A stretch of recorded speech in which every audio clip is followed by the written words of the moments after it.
Hello, everyone. I'm Ryan from Fireside Yankees. They're giving you guys a double upload, two videos, because the Yankees have dropped their ALDS roster, their 26-man group, for the first round of the postseason, the best-of-5 series against the Kansas City Royals. For anyone who is unaware as to how roster rules work in the postseason, you cannot make any changes to your roster during a round unless there is an injury. So, if a pitcher were to go down, that pitcher would have to be replaced by a pitcher. If a position player went down, that position player would have to be replaced by a position player. The injured player is not eligible to return for the next round of the playoffs either. So if that player is injured for the ALDS, they are not eligible to return for the ALCS and would have to miss that round, assuming that injury happens during that ALDS round and not beforehand. So with all that being said and all of those little rules and nuances out of the way, let's start talking about the Yankees' 26-man roster. They're carrying 15 position players, and they're carrying 11 pitchers. Now, those 11 pitchers are Garrett Cole, Jake Cousins, Luis Gil, Ian Hamilton, Tim Hill, Clay Holmes, Tommy Kahnle, Tim Mayza, Carlos Rodon, Clark Schmidt, and Luke Weaver. Notable omissions from this group include Marcus Stroman, who the Yankees signed to a 2-year deal before the start of the season. We'll talk about that. And they also chose to exclude Leiter Jr., their primary reliever that they acquired at the trade deadline, who had not panned out for them at all. A notable addition is Jake Cousins, whose status for the ALDS was in question after a right pectoral strain that he suffered against the Seattle Mariners. So the Yankees are set up to have their best guys out of their bullpen. They have trimmed the fat from their pitching staff, and they have set this group up to be their best arms. There is no punting in this short series, and the reason for that is something we'll also get into a bit when we talk about Stroman. And when we're looking at the composition here, it will be 3 starting pitchers and 8 relievers. Cole is slated for the Game 1 start tonight. Carlos Rodon is slated for the Game 2 start on Monday night. And the Game 3 starter will take the ball after, I believe there's a travel day between games 2 and 3. I'll pull up the schedule here exactly.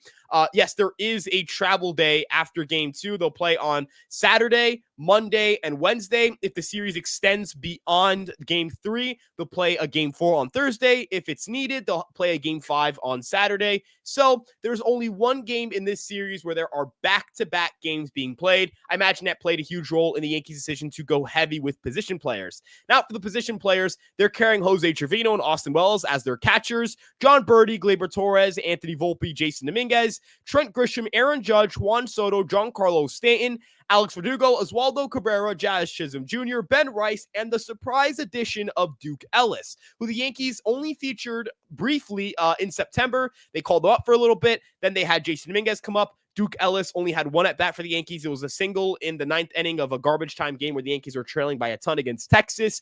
And Duke Ellis is a really fast player. He's going to be a pinch-running option. We'll talk about position player strategy in a bit, but this group is kind of what you would expect outside of Ellis. Ellis is kind of a bubble guy. He had kind of been with the team for a bit at the stadium over the week. It was interesting to see if they were going to carry him as a pinch runner. They've chosen to do so. And it'll be interesting to see how they handle things there. But let's focus on the 2 notable omissions. That's Marcus Stroman and that's Leiter Jr. Marcus Stroman did not have the season the Yankees anticipated he would have. They signed him to a 2-year deal, making $18 million a season for the purpose of being one of their 3 or 4 best starters in the rotation. If you ask most Yankee fans, Marcus Stroman was probably the second highest rated starter in that rotation among the fan base and among analysts going into the 2024 season. The unreliability of Carlos Rodon in 2023, the injuries and unreliability of Nestor Cortez in 2023, the fact that Clark Schmidt had not established himself as a capable major league starter or a good one, not a capable one, a good one in 2023, and also the fact that we didn't know Luis Gil was going to pitch in the rotation because we envisioned Garrett Cole would. It seemed like Marcus Stroman was just the guy who would be the 2. He put up a strong 3.95 ERA and made the All-Star team with the Chicago Cubs across 136 and 2/3 innings this year. And while he got the reliability from Marcus Stroman, he didn't spend a single day on the IL. He only missed starts because the Yankees skipped starts for him when he was struggling. He had 30 appearances, 29 starts, one of them out of the bullpen. He tossed 154 and 2/3 innings. That's the most he had tossed in a single season since 2021 with the New York Mets. But he did not pitch up to snuff. He had a 4.31 ERA. That's good for a 107 ERA minus. That means he was 7% worse than the average major leaguer at preventing runs. His 4.62 FIP and his 4.74 skill interactive ERA were products of the fact that he just couldn't miss bats at all. His underlyings were terrible. The result metrics were terrible. The quality of contact was really concerning. Batters had a 1.11 home run per nine against Stroman this year, the highest of his major league career. Only the second time he's had a home run per nine rate above one across his entire major league career. It just wasn't the year that Stroman was looking for. It wasn't the year the Yankees were hoping for. And a big reason for that was a decline in his stuff.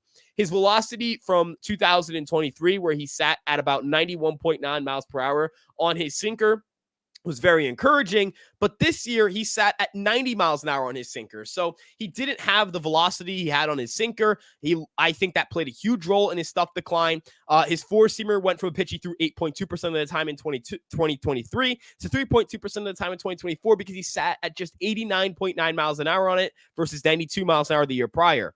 His cutter went from 89.7 to 88.1, so a previously firm pitch with good movement became a pretty mediocre to below average pitch. His slider saw a decrease in velocity as well. His curveball became slower. His splitter wasn't as fast or firm. He went from 86.6 to 83.3 miles an hour on the pitch. It just wasn't the year he was looking for. His stuff declined dramatically. His stuff plus dropped from 101 last year, which is above average for a starting pitcher, to 92 this year, which is below average for a starting pitcher.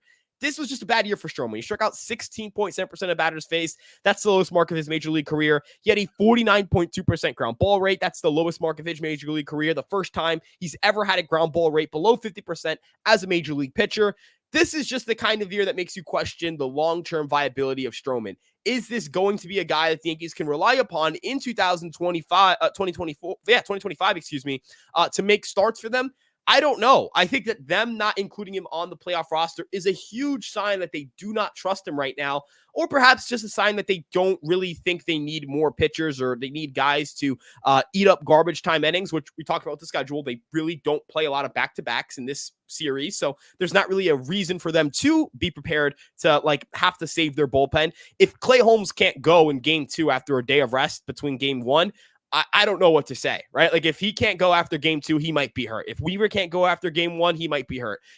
That's kind of where I look at it. There are 2 off days in the first 3 games of this series, and there's another off day after game 4. There's no reason to carry Marcus Stroman on the roster. There's no reason for the New York Yankees to make their bullpen worse. There's no reason to lessen your bench and be less aggressive pinch running wise, defensive subs, all that stuff, to carry a pitcher who does not really profile well for the postseason and is not really going to get work in October. And the same can be said for Mark Leiter Jr. Now, in Mark Leiter Jr.'s case, I'm not sold on the idea that this is a bust completely. I think that their Yankees could generate some value from this trade in 2025 because the underlying metrics were not that bad. I know the home runs are rough, but he does miss bats. He does keep the ball on the ground, but he did not keep the ball on the ground with the Yankees. He got barreled to death with the New York Yankees. He gave up 6 home runs in 21 2/3 innings pitched. That's good for a 2.49 home runs per 9. This is after surrendering just 2 home runs across 36 1/3 innings for the Chicago Cubs. Their strikeouts were still there. He struck out 31.7% of batters faced with the New York Yankees, but that was still down from 34.9% with the Chicago Cubs. He had a 4.98 ERA and a 5.24 FIP with the New York Yankees. There was just a lot wrong with Mark Leiter Jr. in 2024. He couldn't get his sinker to do anything other than give up home runs for the Yankees. He gave up 4 home runs on that pitch. With just the Yankees alone, he gave up 0 on it the entire year prior. He just fell apart. And again, kind of the same argument with Stroman here. If you have a pitcher who's struggling, who you can't necessarily figure them out, you don't need to roster them in the postseason. The playoffs are not the time for development. The playoffs are the time to win baseball games. You need to put your best team out there, your best roster out there. And the value of having Duke Ellis and the value of having a guy like, an Oswaldo Cabrera or a Trent Grisham is that they can run the bases, they can play good defense at a variety of different positions. They can help you. They can help you close out a game, or they can help you get the tying run to second, or get the tying run to third, or score the go-ahead run, or get the go-ahead run into scoring position. These are things that matter. The margins matter in October, and the Yankees are taking that all into account. I like the roster composition. I think these are good omissions. I think they had to make these omissions.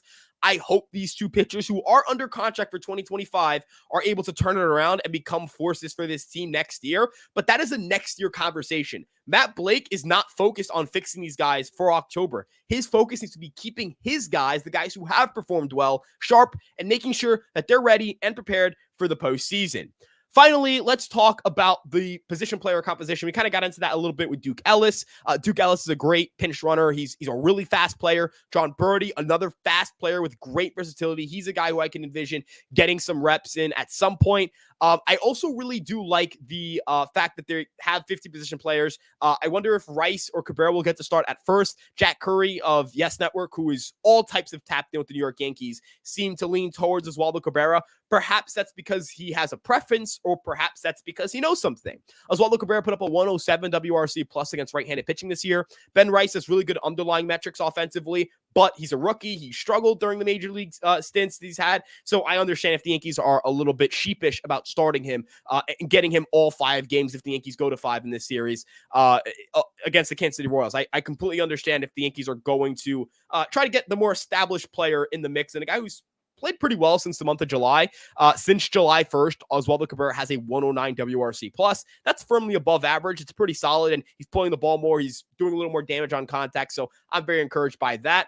The rest of the offense, I mean, it's going to be the Aaron Judge and Juan Soto show. You know that these are the 2 best players of this team, but these 2 guys will determine whether the Yankees will go to the World Series or not. And then they've got good supplemental bats. I like Stanton. I like Jazz. I like Wells. I think those guys can hit. We'll see if the Yankees get Dominguez in the mix, but I don't foresee him playing game 1 because Andy Martino reported that Verdugo will start. And, Torres has set the table at the top of the lineup. He's been awesome for the Yankees lately. That's about, if you go through the Torres, Judge, Soto, Judge, Stanton, Wells, Chaz, like that's 6 above average hitters. The problem is that your 7 through 9 is full of a lot of question marks. You're going to have your first baseman, either Cabrera or Rice. Those guys have been firmly below average offensively. Volpe firmly below average offensively, and then Verdugo firmly below average offensively. But they all, with Volpe and Verdugo, do provide some defense. We'll see with Cabrera and Rice because they haven't really gotten a lot of time at first base. So I'm a little concerned about the defense there. But with that being said, let us know what you guys think in the comment section below. The Yankees have not named the Game 3 starter yet, which is why we haven't talked about it. We'll see if that comes out over the next few days or not. They could be playing, kind of holding their cards close, seeing kind of where they need to use Heel or Schmidt. Again, all of those off days are going to create some interesting scenarios for the Yankees and the Royals to throw in their pitchers. But with that being said, again, let us know what you guys think in the comment section below. How confident are we feeling? Are we feeling the nerves yet? We are less than 6 hours away from game 1, from pitch 1, from the start of the 2024 postseason for the New York Yankees. The chase for 28 begins here. Let's go Yankees. Again, comment in the comment section below what you think is going to happen tonight. You guys can follow us on Instagram at fireside.yankees and everywhere else, TikTok, YouTube, Twitter, Facebook at Fireside Yankees, no dot in between. You guys can check out our articles on empiresportsmedia.com. We've got plenty of written content there. Fireside Bets, we've got you guys covered with betting. If you guys are 21 and older, remember you have to be 21 or older. If you're not, just skip this part of the video, go to the end, or go watch the previous video we did talking about Alex Verdugo. If you guys are interested in Fireside Bets, we have an Instagram, we have a TikTok, we have a Twitter, we have a Discord channel and a server where we kind of have all of our plays there. We've been hitting a lot of bets. We've been hitting some tactical nukes. So if you're somebody who's big into making, big risk, big reward, there are some nuclear plays for you guys there. If you're into more like, hey, let's try to, consistently earn money to take the safe plays, we've got that for you guys as well. Make sure you guys check that out, of course. And thank you guys so much for tuning in. Let's go Yankees, baby, and peace out.